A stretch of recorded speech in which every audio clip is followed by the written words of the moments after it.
I'm also the faculty advisor to SPARC, the Student Political Awareness and Responsibility Coalition. And since, as far as I can tell, no one from SPARC has shown up tonight, I'll say a bit about what the organization is or was. In 1985, student activists working on the divestment struggle to get the university to divest in corporate stocks with investments in South Africa started the SPARC as a means of bringing in alternative speakers of the sort that weren't invited by the mainstream Student Association Speakers Bureau, and has since had the task of providing left and progressive balance for mainstream speakers in general on the campus. Tonight's speaker is Dr. Michael Parenti. Some of you who've been around the campus for a while know Michael from the period when he taught here in 1970 to 1972.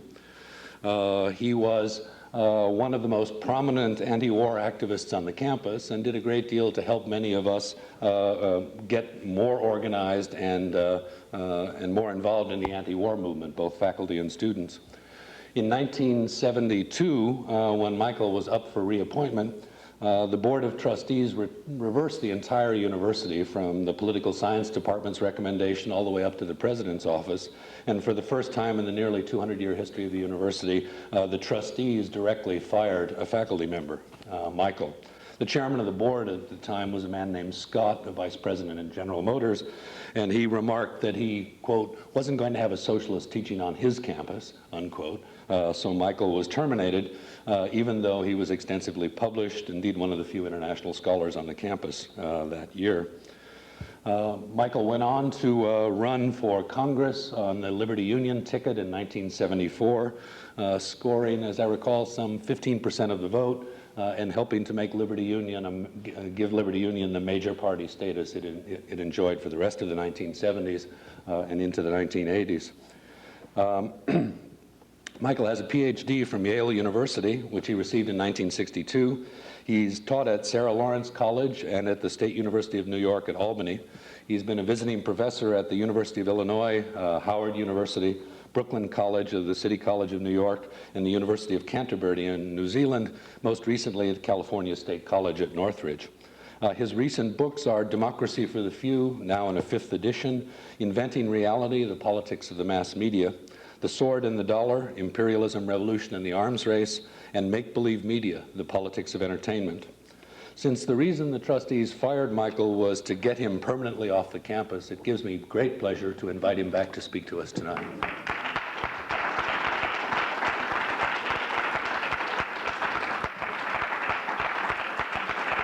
Thank you. Thank you. It's very nice to be here again.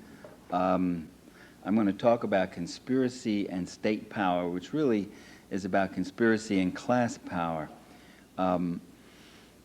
I'd start off by saying that the existing political economic system we have can be looked at in 3 basic ways. First, you can approach it as a conservative celebration. The conservative celebration tells us how wonderful the free market economy is, how more wonderful it could be were it not for meddlesome government regulations and the demands of undeserving low-income welfare chiselers and people like that.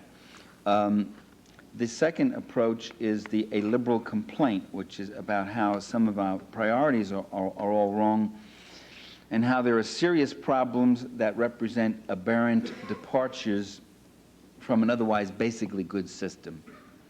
The third approach is a radical analysis that sees ecological crises, military interventions, the national security state, homelessness, poverty, an inequitable tax system, undemocratic social institutions such as the corporate-owned media, not as aberrant outcomes of a basically rational system, but as the rational outcomes of a system whose central goal is the accumulation of wealth and power.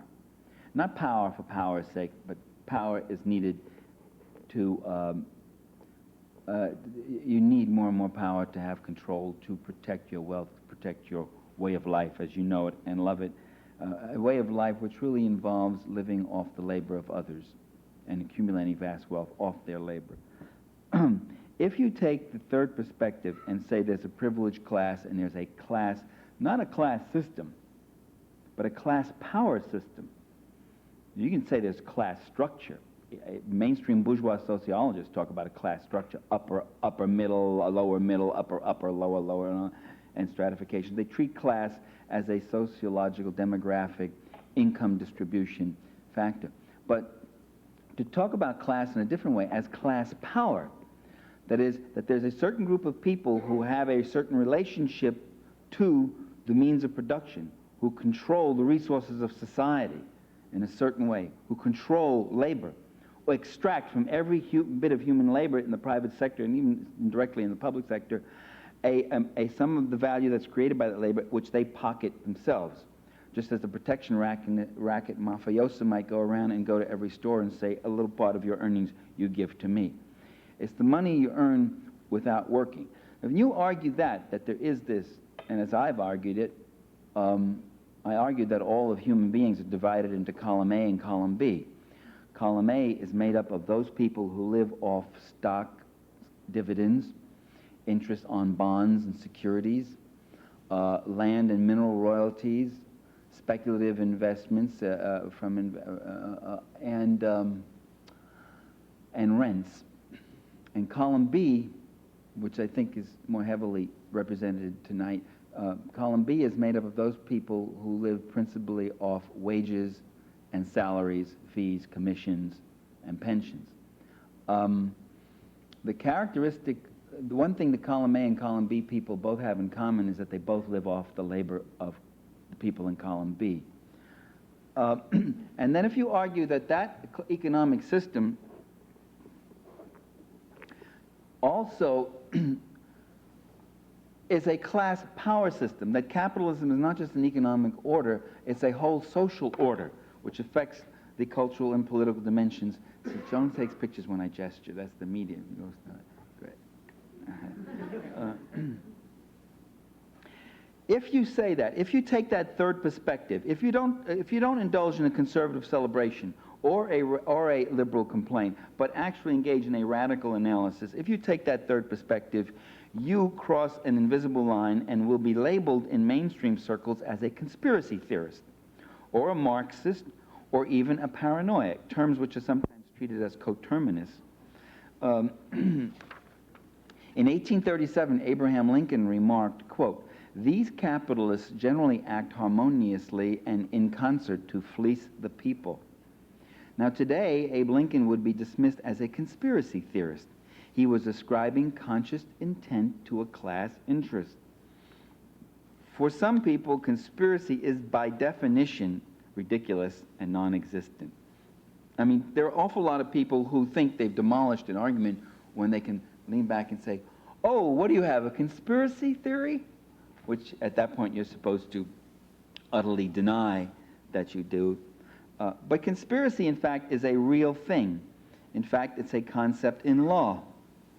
Conspiracy means literally planning or acting together in secret, especially for an unlawful or harmful purpose, often with the use of illegal means. I mean, that's a real thing.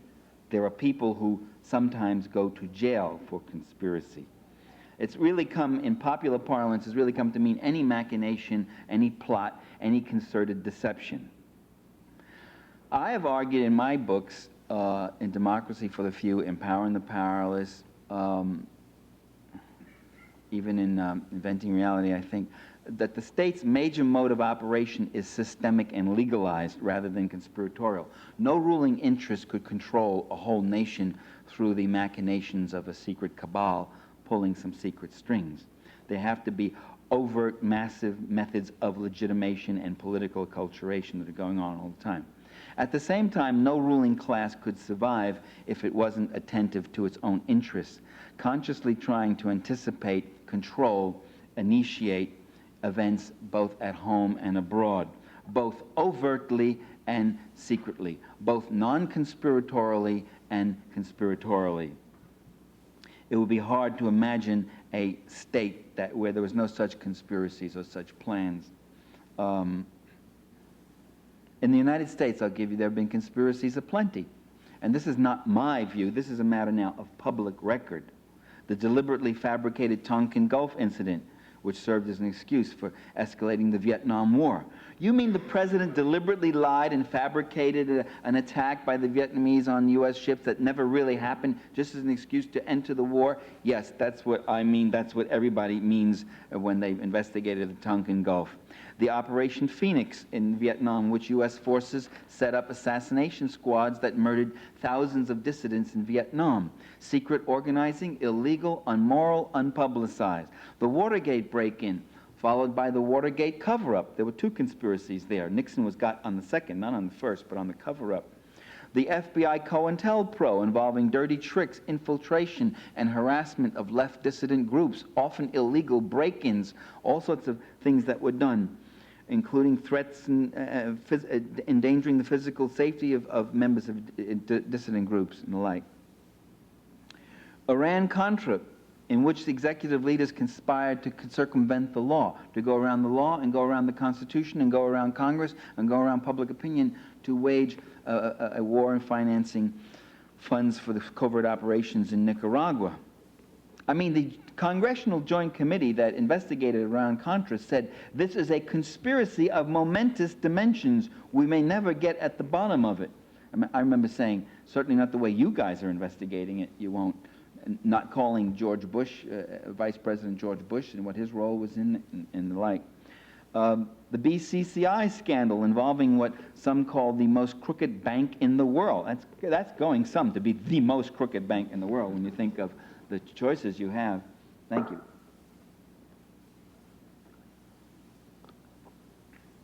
The CIA drugs for guns trade in Central America, exposed in the Houston Post. At least some of it was exposed. When he got too hot, the series was killed and he was let go. He had to write a book about it.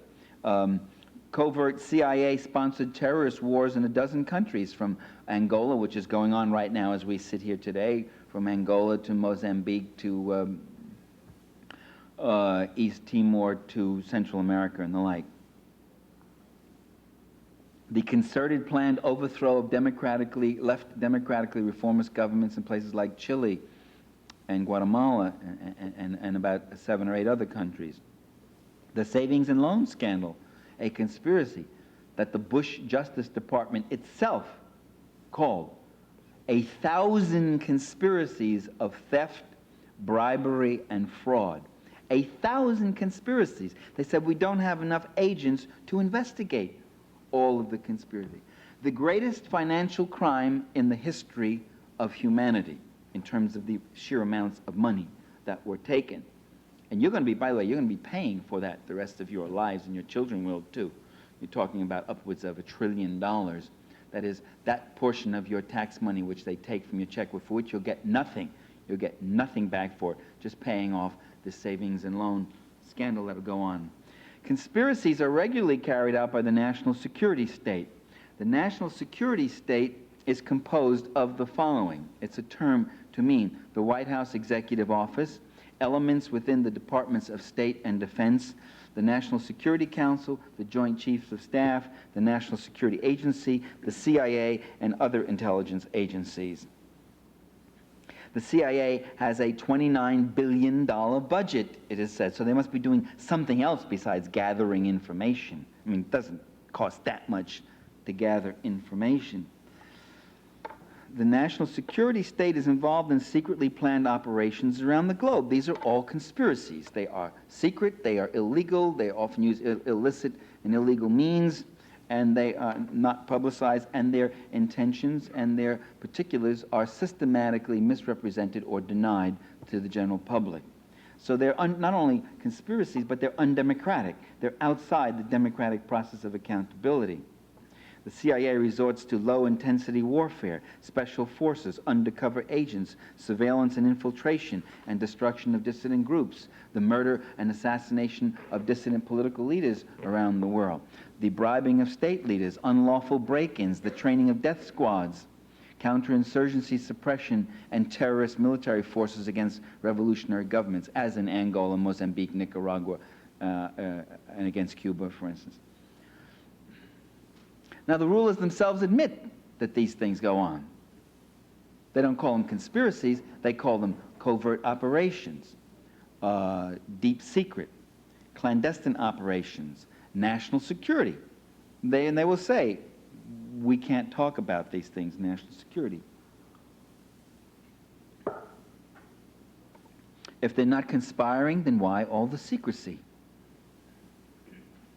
I remember when my friend Philip Agee had he wrote a book called Inside the Company. Philip Agee had been a CIA agent, and he broke with the CIA when he suddenly realized he went in very idealistic to advance the cause of democracy and whatever else, and he discovered that the CIA was doing all sorts of other things but that or against that, and he got disillusioned and left and wrote a book.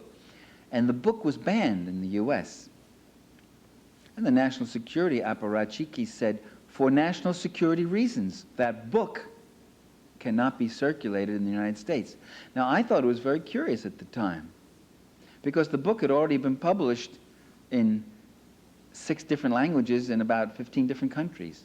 It was in England, it was in French and German and Spanish and Portuguese, Italian. It was out already, and I said, well, doesn't the KGB have anybody who reads German or Spanish? I mean, they could get this book already, you know. It was even available in English in Canada. And then I said, oh, of course, but foreign agents aren't allowed in bookstores in Canada, so why were they banning a book that was already out around the world? It wasn't to keep it from the enemy for national security reasons. It was to keep it from the American public for the political interests of the national security state, to not to let you know what's going on. So not only do they have conspiracies, but they have cover-up of their conspiracies. They take elaborate measures to cover up and keep you from seeing things. I always thought the more chilling conspiracy in the JFK assassination, the assassination of John F. Kennedy, was not the assassination of Kennedy, but the other, far bigger conspiracy in terms of the number of operations and things done and witnesses killed and all that, which was the cover-up of the assassination. When you read about the cover-up, the missing physical evidence, this, that, the other thing, the witnesses who die and all that, you realize that there's a much more massive conspiracy that went on there. In fact, they will kill members of their own establishment if they're taking a course that's going in the wrong direction. And there's an awful lot of independent investigation and evidence that's come up on this stuff people ought to look at before they poo-poo conspiracies. The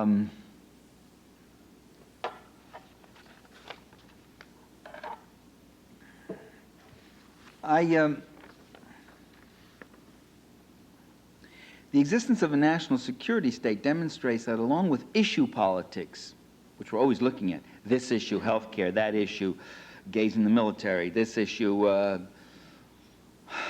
value-added tax, blah, blah, all these issue politics, we have class rule. And in academic political science and in our news media, issue politics are either ignored or they're looked at in a kind of vacuum. You can look at this issue, that issue, that issue, but it's in a vacuum. It's never in a frame of reference of class rule and class power.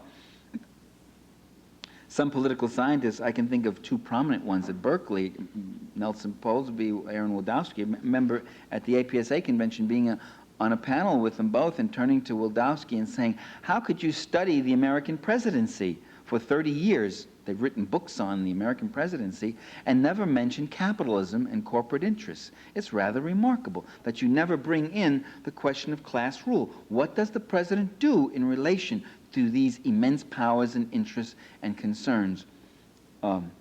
In fact, class interests permeate issue politics. As you know, tax policies, subsidies to corporate investments, corporate plunder of public lands, all these things are issue politics, they're interest group politics, but they have a class dimension. But issue politics does not encompass the totality of the class system. Class rule is not achieved solely by pressure group politics with big campaign donations, lobbyists, and other manifestations of interest group politics. That's only part of the story. Interest group politics operates within a systemic totality of power and class interests. That is to say, it operates within the dynamics of a capitalist system which, over and above the desires of any individual elites, imposes its own necessities. There are things that must be done if the system is to be maintained. If value is to be extracted, from the labor of the many to the coffers of the few. If profit levels are to be maintained, there's got to be central financing and subsidizing. There's got to be regulating and cushioning of competition. There's got to be transferring public domain resources into private corporate hands. There's got to be transferring public financial resources through the tax system into private hands. There's got to be absorbing into the public realm, and not only does it go from the public to the private, the wealth goes from the public to the private. You can see that right now with Clinton's aid to Yeltsin. What is it? Billions of dollars to capitalize, to capitalism, to use the public tax money of the American people to finance capitalism to get it going. So there's immense amount of wealth that's constantly going from the public to the private, subsidizing research and development. Whole industries are created by socialism in America. By socialism, I mean by public financing, which are then handed over for private exploitation. Electronics, communications, the railroad industry, the nuclear industry, one could go on. Whole industries, much of the research and development in the military industries are also go from public to private. At the same time, there's something that goes from private to public. That is, the diseconomies of capitalism are then socialized. The toxic waste dumps, the unemployment, the poverty, all those things are in turn socialized, so that the private entrepreneur, always bragging about how more efficient he is and all that, tosses the diseconomies of his system onto the public. It'll become our concern. A toxic waste dump, that's something the public has to deal with. Pollution, that's something we have to deal with. Illiteracy, that's something we have to deal with. Unemployment, we have to deal with that. Underemployment, occupational safety, sickness of people at work, and all those diseconomies are tossed onto us, and then the private sector can brag about how more efficient it is and how wasteful the public sector is. And the other thing the state must do, and along with all that, the prime thing, the really top concern is to act as a conscious agent of class control, to mobilize repressive forces at home and abroad, to mobilize a police power, to limit and repress dissent, to control information and manipulate opinion. Those all become part of what the state does. In fact, that is the essence. That is the essence of what the state is. The essence of the state is to act as an overarching, conscious agent. If I have millions of dollars and my job is to make more millions of dollars, I don't want to worry about that. That's what I give you to worry about. That's why you're working in the CIA or the FBI or in the State Department. That's your job, is to make sure that capitalism is propagated everywhere all the time and it is safe. That is, make sure that the world is safe for the people in column A against the demands and resistances of the people in column B. That's a conscious thing you must do. To put it simply, the function of the capitalist state is to sustain the capitalist order. In sustaining capitalism, the state has a monopoly of the legitimate use of force. It has the power to develop technologies of control, to raise army and other security forces. It also has its access to the public wealth. It taxes through a non-voluntary tax system. It takes the money of the working people. So we're not only exploited as workers. It's always the thing is, oh, we're exploited as workers, our surplus value is expropriated from us. But after the money we do take home in our paycheck, they take another hit on it as taxpayers. They get you, again, and expropriate money through the tax system, which they then can use to finance their wars and their repressive mechanisms and all sorts of things. They couldn't do it themselves. The bourgeoisie has no interest in spending those kinds of funds to defend its class system. Rather, it uses, through the taxing power of the state, they get the public to do it for them. Now, you're likely to be called a conspiracy theorist not only if you believe that ruling class leaders sometimes use conspiratorial methods, but if you believe there is even such a thing as a ruling class that uses the power and wealth of the state to buttress its overall class hegemony. Even if, by the way, even if you think there's such a thing as consciously organized wealth, people sometimes say conspiracy. And so in other words, not only is there a denial that ruling interests act conspiratorially, there's a denial of the existence of ruling interests, that there's such a thing as ruling interests. If you say there are ruling interests, you think there are some people at the top who are running things? No, it's just all happens kind of automatically, just like that. Nobody, those guys in Washington aren't doing anything like that. Well, who is this corporate class that you talk about, Parenti? Who is this ruling class? What do you mean? I'm talking about the top 400 families that are listed in Forbes and the Social Register, almost a third of whom are the direct descendants linked by blood or marriage to the Rockefeller, DuPont, Mellon, and Morgan dynasties. I'm talking about the super rich 1% that owns 70% of the nation's wealth. I'm talking about the top 800,000 individuals who have more wealth and income than the other 184 million combined. I'm talking about people over the age of 16.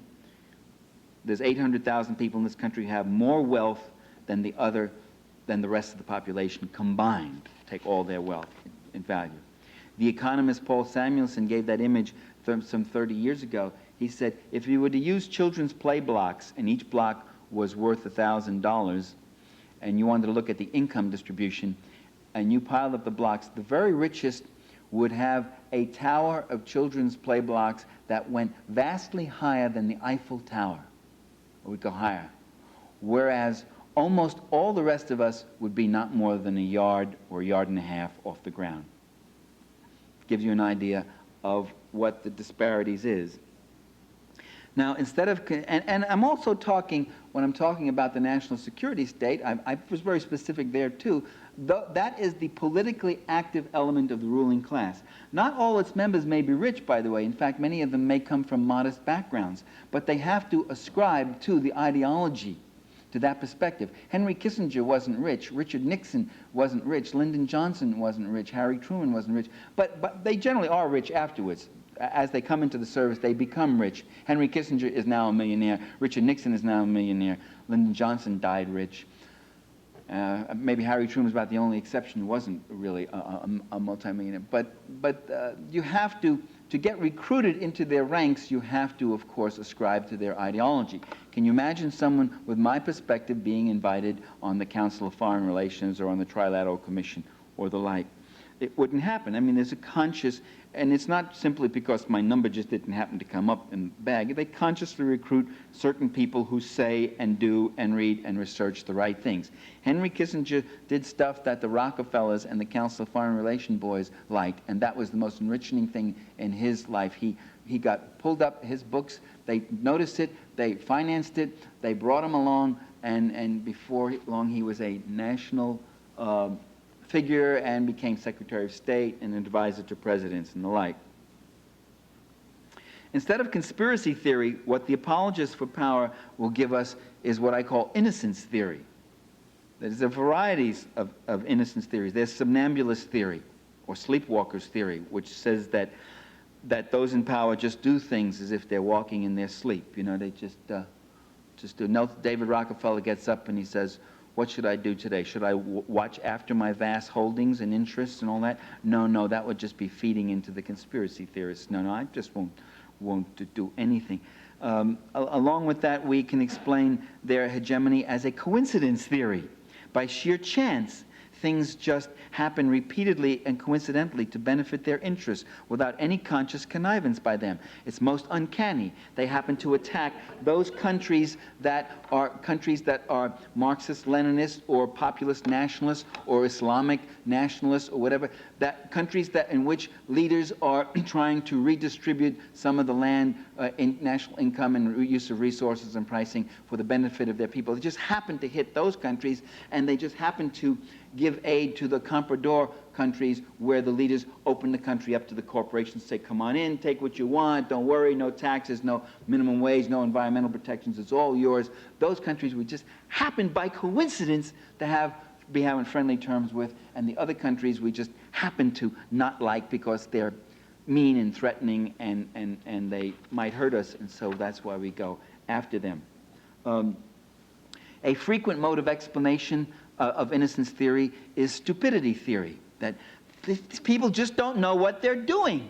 They just don't know what they're doing. It's just stupid policy. Well, stupid. Why are we in Vietnam? The whole policy is so stupid. I used to hear that, you know. It's not stupid. Just because you don't know what they're doing doesn't mean they don't know what they're doing. You know, they know what they're doing. They don't want that kind of social revolutionary movement in Indochina or anywhere else. The stupidity theory was even used as, I'm not just making this stuff up, as Jay Leno would say, I'm not making this up, this is really in the news. The stupidity theory was actually used as a defense by Ronald Reagan during Iran-Contra. Do you remember the Towers Commission that he had appointed came along and said it was just a mix-up. The president didn't know what was going on. He has a very loose, and he should be criticized for this. Boy, they really got independent there. He should be criticized for a loose management style. And he himself got up and said, I guess I have been guilty of not being hands-on enough in my management of these things.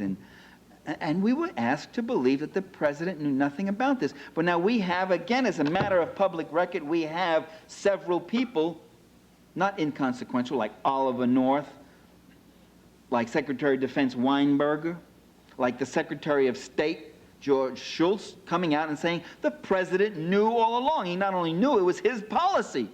He was the one who opted for it. Those who hold to innocence theory would have us believe that unjust social arrangements and wrongful policies are just momentary aberrations.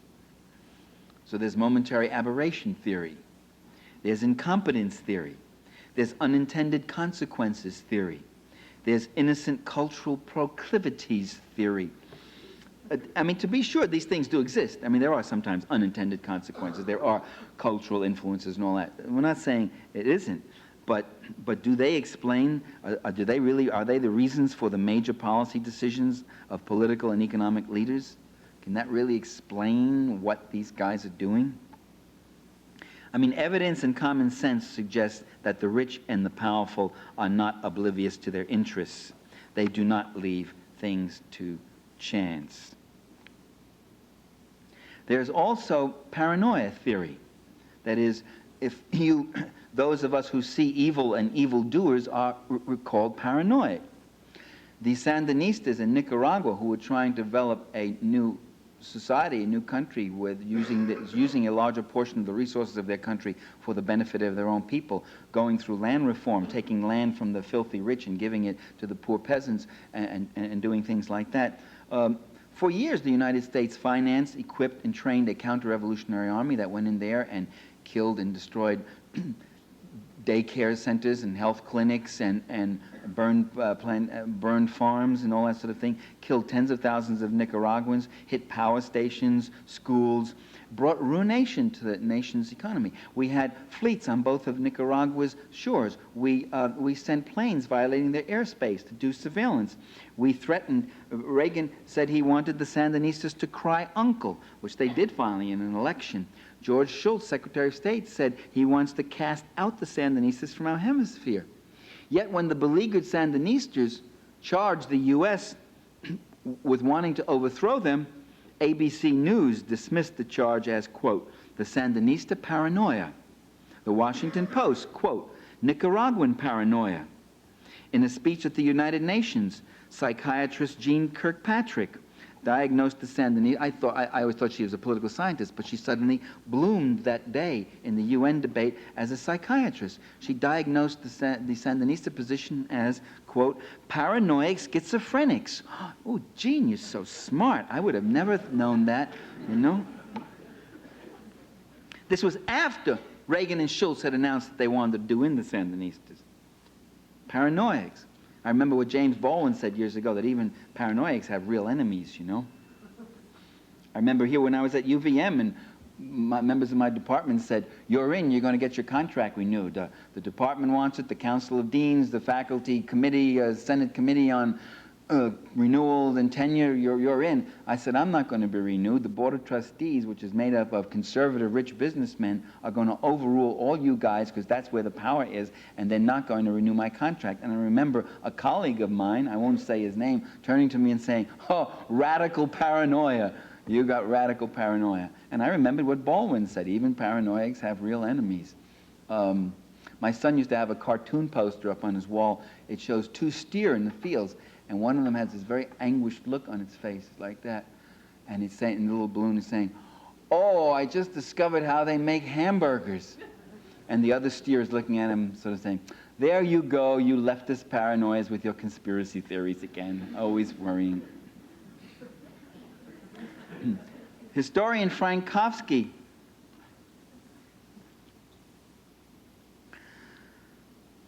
raises a very interesting point. He says, well, are we asking people a lot to believe in conspiracies, are we? Not as much as if you ask them not to believe. Actually, that's my point. That's not Kofsky, but I'm coming to Kofsky. Not as much as you ask them not to believe in conspiracy. I mean, how do you explain this stuff if you don't believe in conspiracies?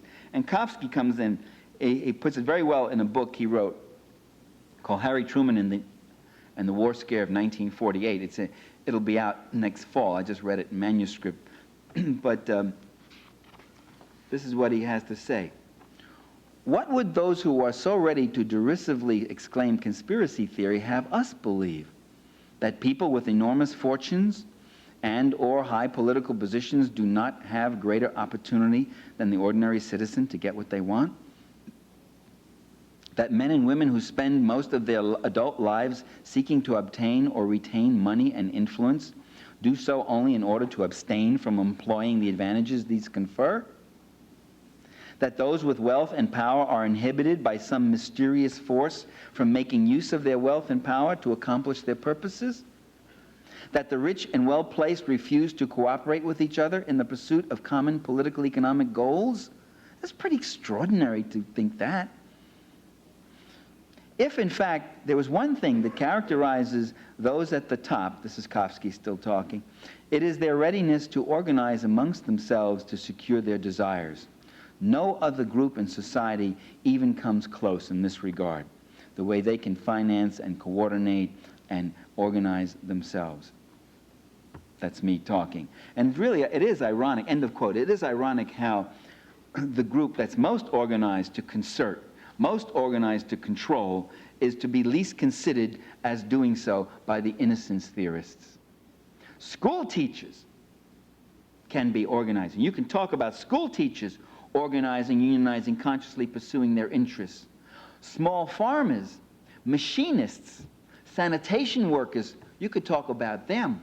Some profession, you yourself consciously make calculations about your interests and what you're going to do and what you can't do, what courses you might take, what profession you're going to do, what it might cost, blah, blah, blah, what you might do this summer and all that. You can do that. But the minute you suggest that there's human agency in these larger configurations of institutional power and class wealth, the minute you suggest that the Morgans and Rockefellers, that they consciously concert with the Henry Kissingers and the George Shultzes and the Ronald Reagans, that they consciously concert to advance and protect their interests, it's a conspiracy theory.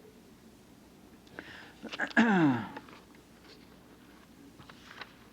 read you one other interesting quote. William Appleman Williams, his description of the power wielders in the Woodrow Wilson era administration.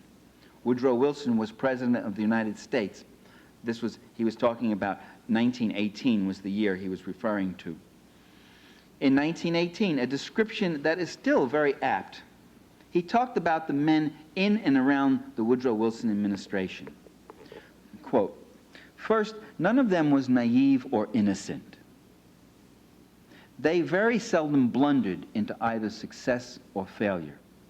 Many more times than not, they won because they shrewdly picked their spots and deployed their power effectively. All of them, furthermore, had extended experience in business and politics. They were also men who had come to terms with and practiced the kind of routine casuistry, the kind of routine deceptions and rationales that often seem to be inherent in the conduct of big business, big law, domestic politics, and diplomacy. They were not dishonest in the usual meaning of that term, and they were not hypocrites. They were simply powerful and influential men of this world who had concluded from hard experience and close observation that all of the truth all of the time was almost always dangerous. Hence, they did not use all of the truth all of the time. Secondly, these American decision makers viewed economics as of extremely great, if not of literally primary importance in the dynamic operation of the American system. This does not mean they were motivated by personal pocketbook considerations. By the way, I disagree with that. I think they were motivated by personal pocketbook considerations along with other things. They very much were worried about their own particular interests and investments and the like, and often would influence specific policies in regard to specific investments. Continuing quote, "It means that they thought about economics in a national sense." I agree with that, but those two things are not mutually exclusive. You can be both. "As an absolutely crucial variable in the functioning of the system per se, and as the foundation for constitutional government and a moral society. And all of them viewed overseas economic expansion as essential to the continued successful operation of the American free enterprise system. Finally, these men shared a central conviction that the good society and the good world were defined by the forms and substance of Western civilization as they had manifested themselves in the United States. Some were conservatives concerned to preserve aspects of the status quo that they considered particularly valuable. Others were reformers more interested in improving the existing order, sort of Bill Clinton's, you know. But all of them shared a fundamental belief in and a commitment to the established system."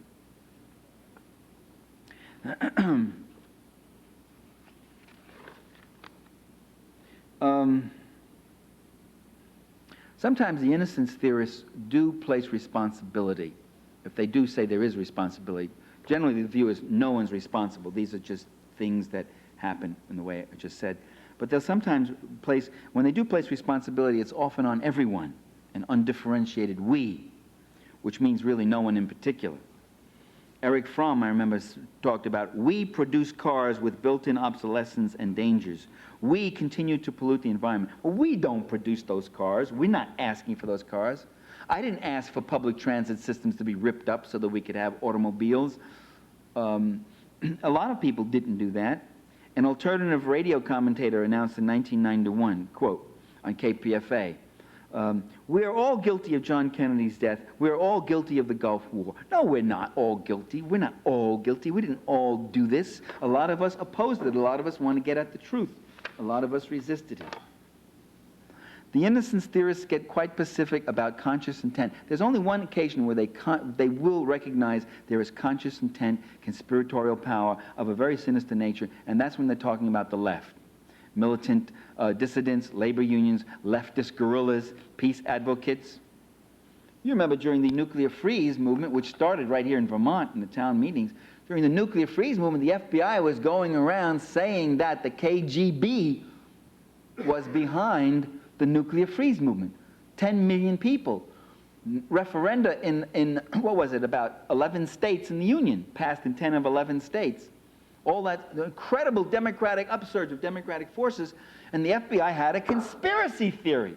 Suddenly conspiracy theories are okay. The Communist Party, conspiracy theory, they're subverting us and all that. So they will use conspiracy when it applies to people on the left. They do see the conscious use and pursuit of power if you're talking about people who are opposing the existing class power interests, but not people who are serving those interests. Revolutionaries are capable of conspiracy, they will say, of concerted actions directed toward consciously desired goals, but not counter-revolutionaries. By the way, nothing I say here is meant to imply that the ruling class is infallible, that it's totally organized or omnipotent and unified. They have dissensions. They have differences about tactics. They make mistakes. But you see, their mistakes are, they have such a depth of resources that their mistakes are not all that costly. They have serviceable resources that can come in and compensate and rescue situations. They deal with circumstances that are sometimes beyond their control. They deal with pressures within the economic system that they'd rather do away with by the need to maintain legitimating democratic appearances sometimes. They're sometimes limited by their fear of angry and mass popular reactions and resistance, sometimes.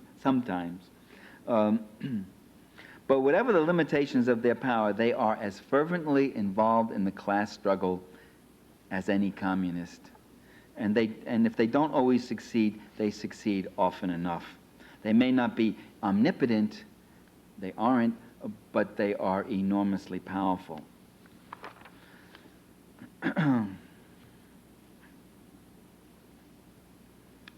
One of the things I've discovered, given this kind of conspiracy theory, given this kind of lack of class perspective in even much of the research on the left, is that researchers never ask why.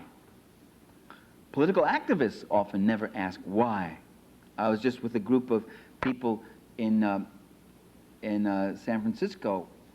I'm living in the Bay Area now, in Berkeley, in San Francisco, who are concerned about U.S. policy toward Cuba. And I said, besides denouncing that policy, we also should ask, why is that policy? Why is Cuba being treated that way? And it was rather remarkable, because there was someone there who had been working for years, and she turned with keen interest and she said, why? Why is the U.S. doing this? It was a question that hadn't been asked. We're so busy denouncing these things that we don't ask why. Well, there are very real reasons. Cuba represents an alternative way of using the surplus value of the society, of treating people in column A and column B, treating both of those people quite differently. That's why, if you want to see who the U.S. targets, it's generally that or some variation of that. Or maybe a country with its trade or selling or buying policies is cutting in on the profit levels of the multinational corporations, as Saddam Hussein was trying to do with oil prices and the oil cartels. I mean, do you really think there would have been an Iraq war if Kuwait exported broccoli? But that's it. It's a lot of good books written exposing this, that, and the other thing, but never asking why. Books about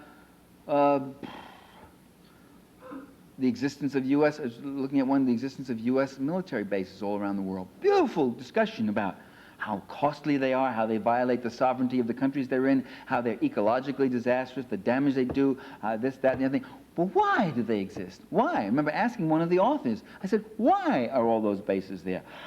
Well, you know, it's not purely economic. It may not be purely economic, because we talk about that. What are the interests involved? Do these things just happen? Is that what it is? Whose interests are there? Who is benefited from this? That's why these things occur. So what happens is we learn how, even on the left, never to ask why. And those of us who ask why are, of course, branded as conspiracy theorists. And the media, of course, specializes in that. The media specializes in doing two things: totally omitting and suppressing and ignoring certain problems and certain political realities, or when they see them, giving you some description, but never asking why that policy goes on, or why that exists. Let's take the best of them. Bill Moyers, in a PBS television program, April '92. Moyers discusses the federal tax system. I remember I was off giving a lecture somewhere. I got back to my hotel, I put the TV on, and there was Moyers, and he starts talking. Our federal tax system, he says, it's riddled with gross inequalities. Corporations have evaded taxes by investing overseas. And I'm looking, hey, you know, he points out how U.S. investors in Puerto Rico were exempt from paying taxes on earnings. Foreign investors make hundreds of billions of dollars in the U.S. and don't pay taxes. The tax structure is riddled with tailor-made exemptions that favor particular firms and big campaign contributors. I mean, sometimes you'll see in the tax code, it'll say, persons who live on the K Islands involved in pharmaceuticals and this and that do not have to pay any tax. And it'll apply to one guy, you know, who got this thing tailor-made. Ross Perot had the tax code tailor-made, saved him $15 million in taxes. Remember, he went to Washington one year and got that all done. This is the, you know, Ross Perot, the man of the people, going to work working to shake the system up. As someone said, he's not shaking the system up, he shakes it down. Well, Moyes goes on with this, and I'm sitting there saying, well, what do you know? These things are flickering. And then he turns to his panel of experts and he says, after he's presented all these things, and he says, isn't this just a case of good intentions gone awry? And I said, what? And he and his panelists then proceeded to talk about the deficit, the budget, the need for more investments. Not one of them referred to the things that had opened up the program. Not one of them said that the existing tax policy was decidedly not a case of just good intentions gone awry, but was an example of how wealthy interests consciously use their influence to extract special treatment under the law. In fact, it's kind of weird that I've got to make that point, that you've got to argue with people that they consciously use their influence. Those who argue that U.S. foreign policy is foolish and excessive also deny intent and never ask why. If taken in the larger context, U.S. policy appears consistent and sensible and predictable and mostly successful. Most media analysts lack this larger context of class power and interest that I've been referring to again and again. So they look at specific policies and don't understand. They don't see how U.S. policy has, over the decades, consistently moved against any nation or social movement that tries to change the client-state relations of U.S. dominance, that tries to use a greater portion of its natural resources, markets, and labor for self-development, and that these are moves which infringe upon the interests of rich investors. The more money I can keep from my copper industry to pay my copper workers or to use to build roads and clinics, that's less money that goes to the copper industry. It cuts into their profits, and they don't want that sort of thing. Once you realize that about U.S. policy, you move from a liberal complaint to a radical analysis. You move from complaining about how foolish, how irrational, how stupid it is, why are we always going on the wrong side, why do we go in on the side of the rich latifundio owners and the whorehouse and gambling casino operators and these other plutocrats and the oligarchs and all, why don't we go in on the side of the peasants and these people?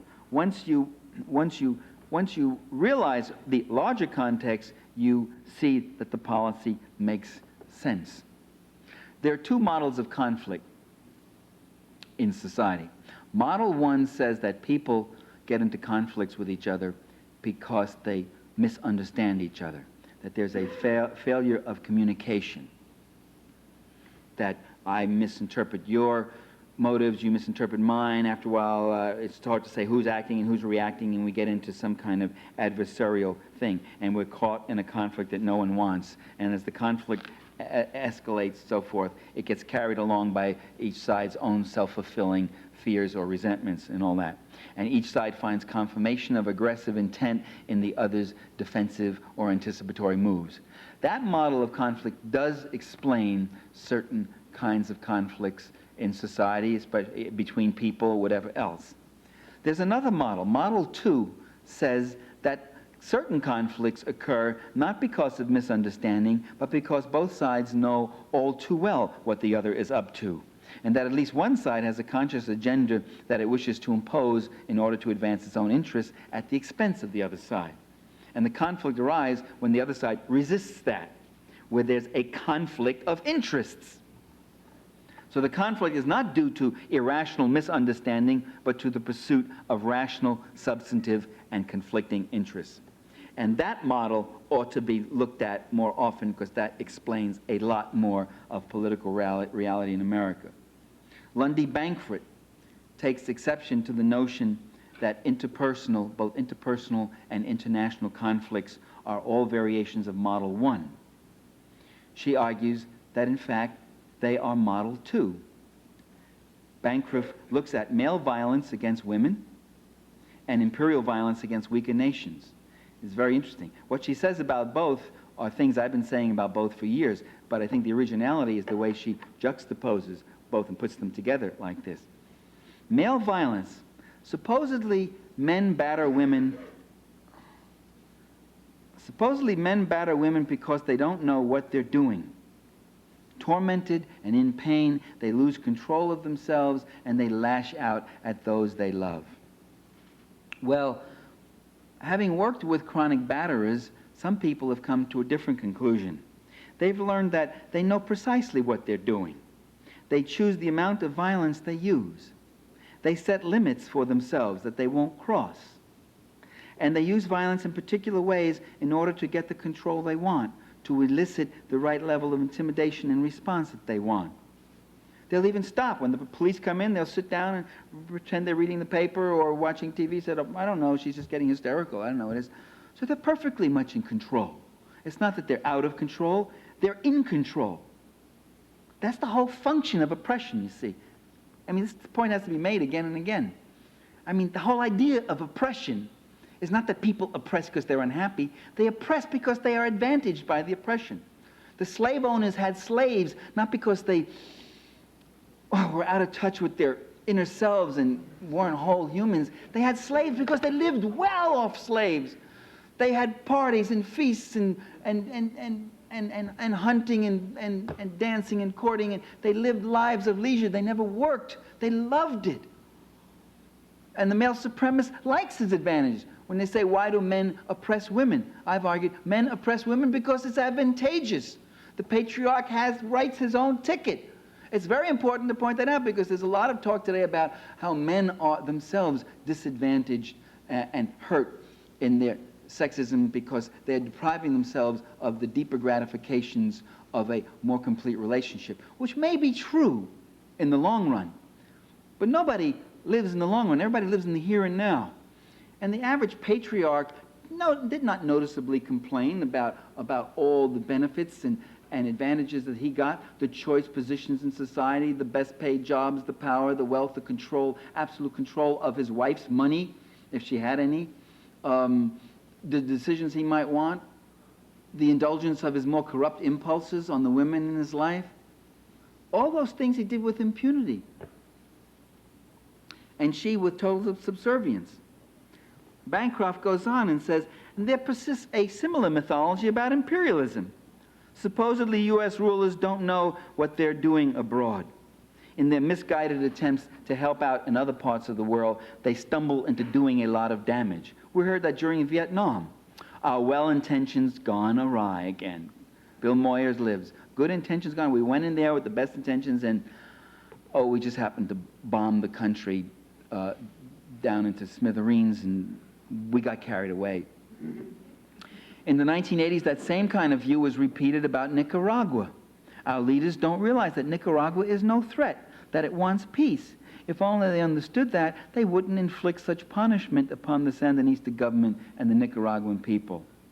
Well, in fact, Nicaragua was a very real threat to U.S. leaders, and the U.S. leaders knew it. Any example of successful independent development, I'm quoting Bancroft, not tied to the superpower batterers of the world, is a tremendous danger to the ability of imperialists to continue to subjugate the rest of the world. True independence would set a dangerous example that would inspire others to attempt to gain control of their own lives and economic resources.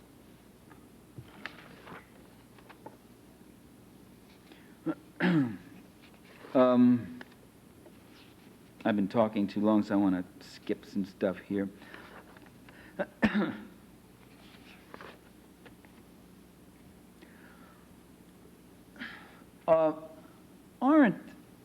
Aren't we just doing our own version of demonization? I mean, they have the demonization of the communist devils and the revolutionaries and all that.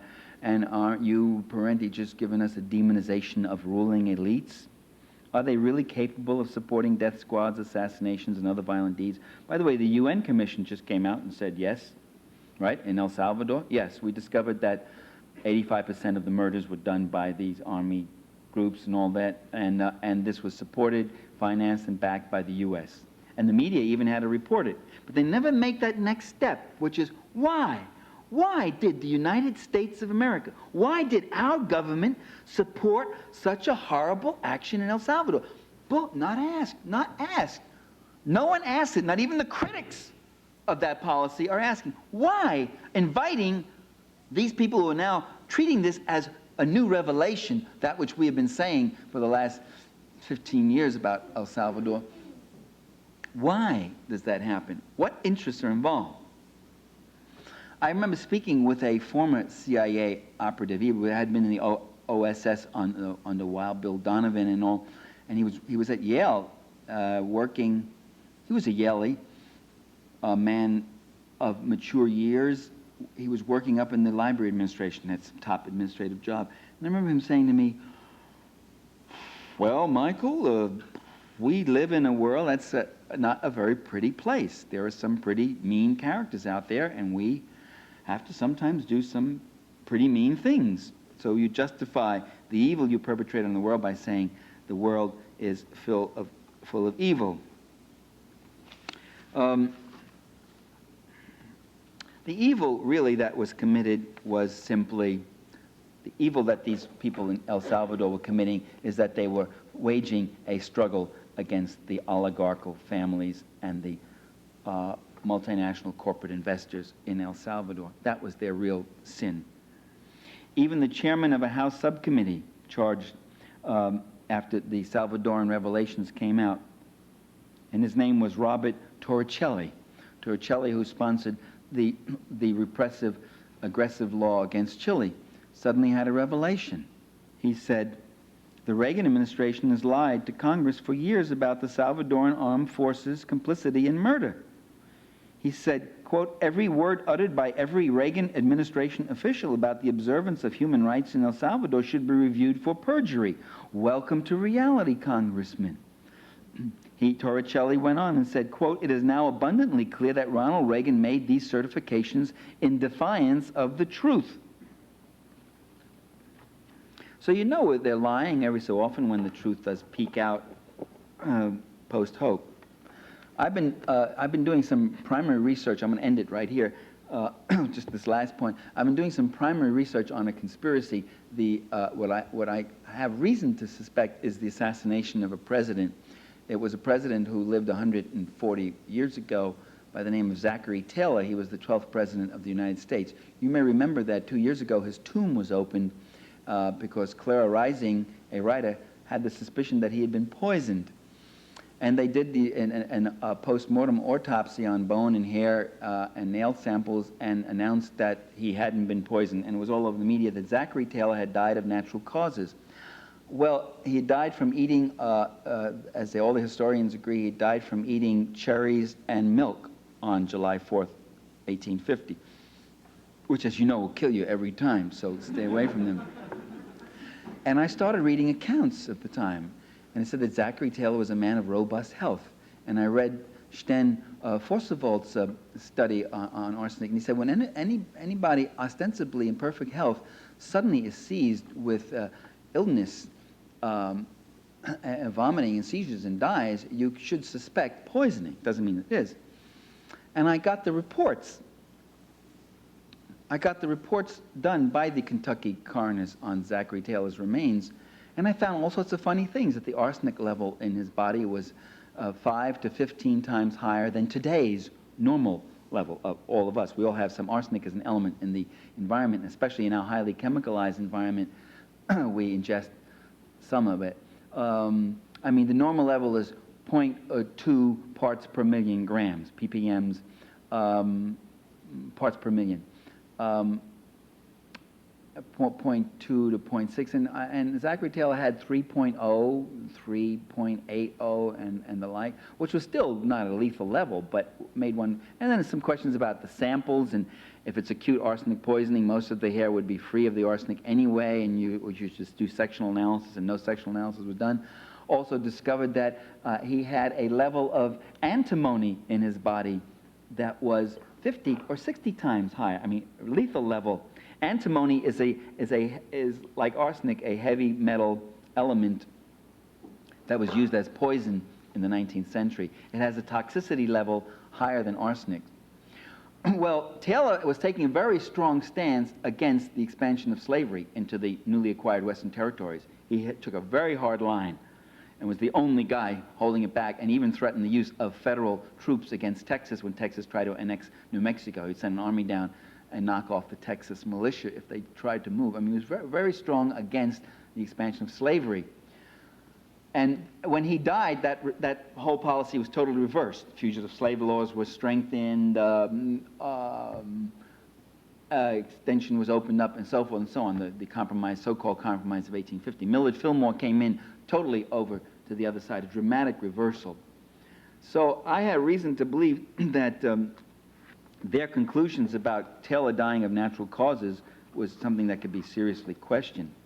But at the time of the exhumation, one of the historians the historians, by the way, all poo-poos, oh, what are we even doing this for? Let's stop this sort of thing. Historians are the keepers of the official records. You know, they don't want these things upset in any way. If you've written 4 books on Zachary Taylor and never even considered the idea that he might have been a victim like this, you're not going to come out and say, oh yes, let's look at this and see what the deficiencies of my research are.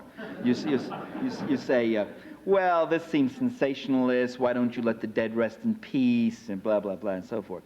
One of the historians, Eugene Genovese, was asked, would any political protagonist in the United States of 1850 be capable of such a deed? This gets back to the question I just was entertaining before. Are these elites capable of such things? Genovese thinks not. He says, while granting that the political circumstances of the era, given what they were, an assassin would very likely be a pro-slavery Southerner, he concludes, quote, I can't imagine any Southern personalities who would have been involved in such a conspiracy. Now, when you say something like that, you're saying something about yourself. I can't imagine such a thing happening. You're saying you're a judicious, decent, non-extreme person who would you're incapable of imagining such a crazy, terrible thing happening. It's a very common phenomenon, both in the media and in academic research. The need to project yourself as a neutral, moderate observer. And what you really do is you neutralize your subject matter, not yourself. But when you neutralize a subject matter like political struggle, which is the most unneutral, charged, partisan thing in the world, when you do that, you are distorting it, you see. So, now as opposed to the person who says, I can't imagine these crazy, terrible, evil things happening. What does that say about you? You see, you're less legit. You're less credible. So he says, I can't imagine that. Then he adds, but there is always the possibility that there were some nuts who had access to him and did it. It would be some nuts, people out of my realm of reality. Well, ladies and gentlemen, history shows us that nuts are not the only ones capable of evil deeds.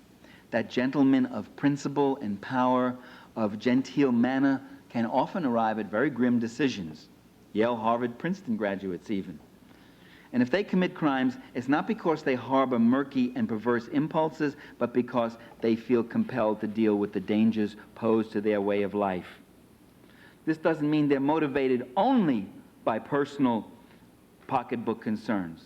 Not only, they are motivated by that too, I argue, but they also equate their personal interest, their vital economic interest, with the well-being of their society and nation.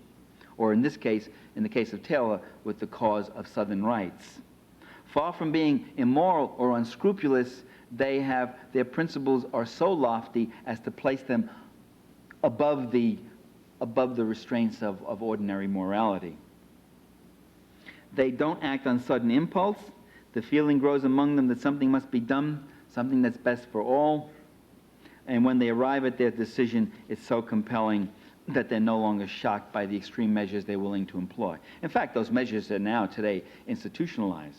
When you got schools for assassins training Latin American officers in bombings and death squads and all that sort of thing, it's no longer an agonizing personal struggle, should we do this or not. The execution of the unsavory deeds are made all the easier, by the way, by delegating them to lower-level operatives, whether it's the killing of a president or the killing of an archbishop in El Salvador, or the killing of a president in the Philippines, or the killing of a president in Chile, or the killing of a mass popular leader, as in South Africa last week. These things are, most of the evil in history is not perpetrated by lunatics or monsters or lone psychotics. Most of the evil is perpetrated by persons of responsibility and commitment whose most unsettling aspect is really the apparent normality of their demeanor. When I talked to this guy at Yale, the most unsettling thing about him was what a nice chap he seemed like, talking to me and telling me how they necessarily had to do some very terrible things. those of us who want to expose that and oppose that and look into that are not compelled by Camelot yearnings or lost Messiah fixations. Those of us who want to know the truth about the Kennedy assassination, those of us who want to know the truth about what the ruling class does in national security state, we're not conspiracy theorists, we're conspiracy actualitists. And that desire of people mobilizing to expose unaccountable power, there's another name for it. It's not conspiracy theory. There's another name for it. It's called democracy. And there are some people up there who wouldn't know democracy if it hit them right in the face. Their whole task is to evade and deny and get around troublesome democratic forces. But democracy is what we're about, and let's have more of it. Thank you very much.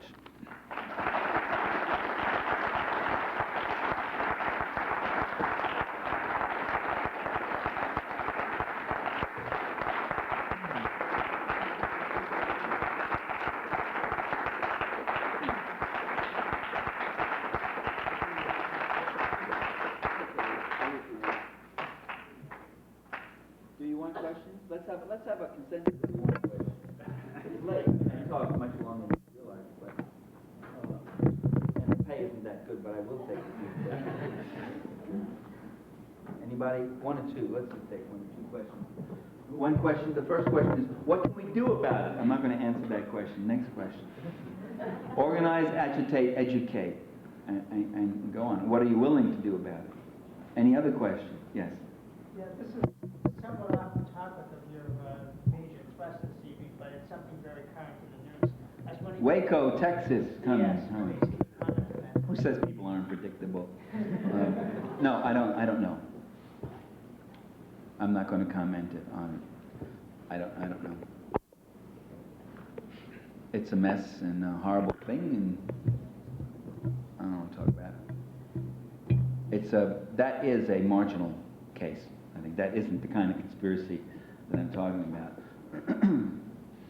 One does wonder why they felt it necessary to go in the first place with such a massive display of force, because this group was in violation of arms laws or something. In Texas, how the hell can you be in violation of arms laws in Texas? I mean, what do you need, a nuclear missile before you violate the laws in Texas?